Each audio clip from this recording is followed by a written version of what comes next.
Assalamualaikum mbokk yi ñu ngi leen di nuyuwaat di leen ñaanal jàmm ci seen comment sécuriser WhatsApp naka la ñuy aaree WhatsApp nag faaw nga koy aar parce que piraté yi dafa bëri ci àdduna bi piraté yi bëri na trop te WhatsApp dafa nekk privé boo xamante si nii lu ne nga ciy wax te lu ne nga ciy def faaw nga sécurité ko boo bañee leneen ak leneen di la dal léegi tey dañuy ñëw ci suñu 3e vidéo ayca ñu dem dañuy ñëw WhatsApp bu ñëwee WhatsApp dañuy dem fii ñetti tomb yi nekk nga ñëw fii paramètre boo bësee paramètre mu indil la lii compte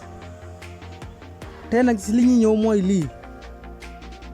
ma ñëw lii mooy acte la ñuy ñëw tey fii gisoo lii mooy acte léegi dañuy ñëw fii caabi ji nekk bu ñëwee non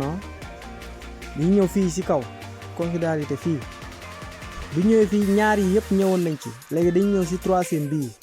acte li ma leen wan mooy acte dañuy ñëw acte boo ñëwee acte gis nga boo ko defee nii ñëpp dañuy gis sa acte boo ñëwee fii comme ni ñu waxoon ñi nga enregistré sa numéro rek ñooy gis sa acte ñi nga enregistré sa numéro ñu enregistré sa numéro rek ñooy gis sa acte boo ñëwee fii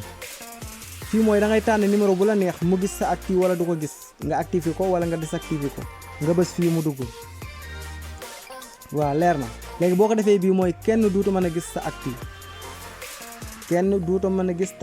acte man nag fii laa ko bàyyi parce que acte am na solo mën nga see bind